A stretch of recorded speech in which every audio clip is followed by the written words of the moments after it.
Voilà, donc on va l'imprimer. Donc pour imprimer, donc deux espaces chez AutoCAD, donc espace objet sur lequel vous allez dessiner, donc au fond noir, et l'espace dit de présentation.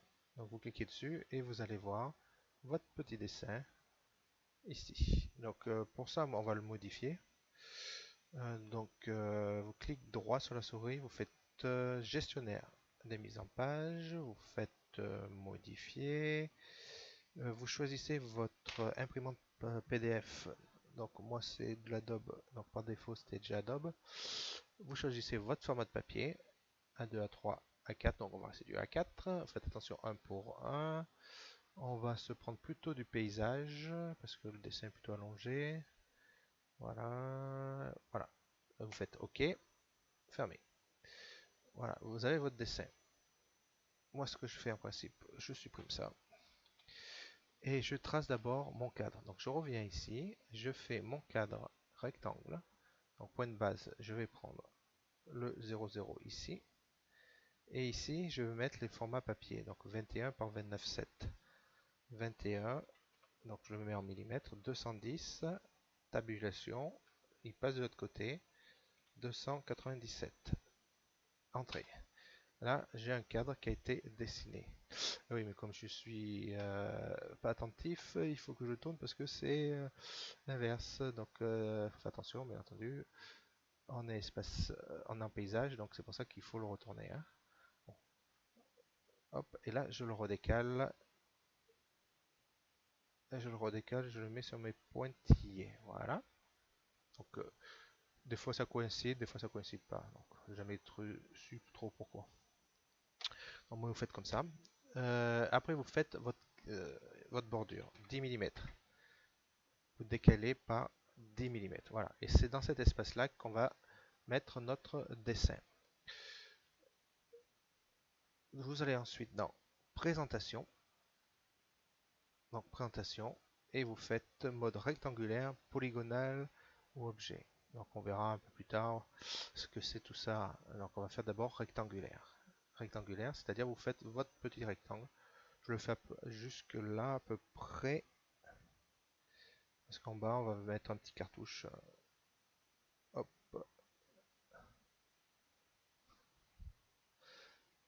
Et là je décale s'il veut bien. S'il veut bien décaler. Voilà.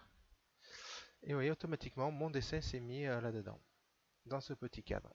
Dans le cadre que j'ai dessiné. Donc il n'est pas dessiné en dessous. Je clique dessus, je suis dans cet espace. Donc je peux zoomer, dézoomer, éventuellement changer. C'est comme si j'étais dans l'espace qui est ici, dans l'espace objet. Je suis venu dans l'espace objet, hein. Je clique à l'extérieur, je suis dans l'espace dit papier, sur lequel je peux zoomer, dézoomer mon cartouche, ma feuille de dessin. Donc voilà.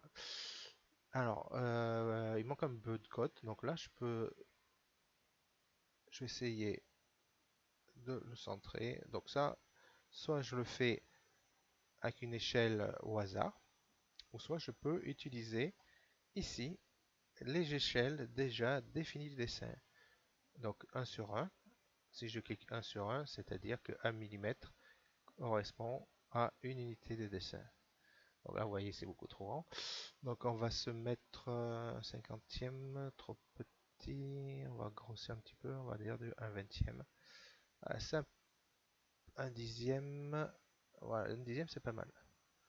Voilà, donc là, ça veut dire que mon dessin, quand je vais l'imprimer, il va être à l'échelle de 1 dixième, automatiquement. Donc, j'ai pas besoin de me tracasser à diviser ou à faire des facteurs d'échelle. Voilà, donc AutoCAD m'a directement réglé mon dessin. Et si je l'imprime, donc c'est échelle 1 dixième. Donc ici, j'ai un petit cadre.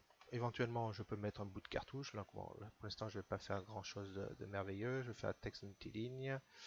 Ouais, je vais le faire par ici, par exemple. Hop, un petit cartouche. Donc ça c'est quoi? Je vais mettre plan maison de monsieur, on va dire qui? De monsieur Expedite, par exemple. je peux mettre l'adresse. J'invente une adresse. 12 chemin des Pommes. Voilà. On va prendre à Sainte-Rose, par exemple. Ça ne doit pas exister, je pense, cette adresse. Dessinée par les murs. Et là, je précise mon échelle. 1/10, par exemple. Voilà. Bon, après, je peux améliorer mon cartouche, faire des traits, faire des tableaux, etc., etc. Donc ça, on pourra le voir peut-être un peu plus tard. Voilà, ça c'est une chose de base. Voilà. Si je le veux ici, ben, c'est pas trop grave, je peux le déplacer. Je prends mon texte, je peux déplacer mon texte et je le mettre ici, si je préfère l'avoir ici. Je peux le faire s'il est trop petit, je peux aussi le grossir. Je prends un petit facteur d'échelle. Par exemple, allez, je vais monter de 30%. Ok, je vais le déplacer. Hop, voilà, je peux voilà, faire des représentations diverses et variées. Je peux même m'amuser, etc. Donc là, maintenant, je vais l'imprimer. Je vais l'imprimer. Donc, je vais faire fichier imprimer. Ici, hop, il est bien en Adobe, il est bien en A4. Je peux faire mon aperçu pour voir si tout se marche bien. Voilà, bon, et ça s'affiche ici, réalisé à l'aide d'un produit Autodesk version étudiant, parce que j'ai une version étudiant de AutoCAD. Donc bon, c'est une version gratuite, mais le problème c'est que ça, voilà, j'ai une sorte de pub qui s'affiche tout autour, hein. Donc ok, ça me va. Ça me va, ça me va. Donc je fais tracer. Et là, je l'enregistre par exemple ouais, dans le tuto, par exemple, tuto AutoCAD, plan, présentation. Et je fais enregistrer. Voilà, après l'ordinateur me le transfère. Il a ouvert avec mon fichier. Hop, voilà. Et là, je suis en format A4 à échelle 1/10. Et si je le sors sur une imprimante, j'aurai bien une cote de 1/10 ici. Donc voilà, prêt à être imprimé.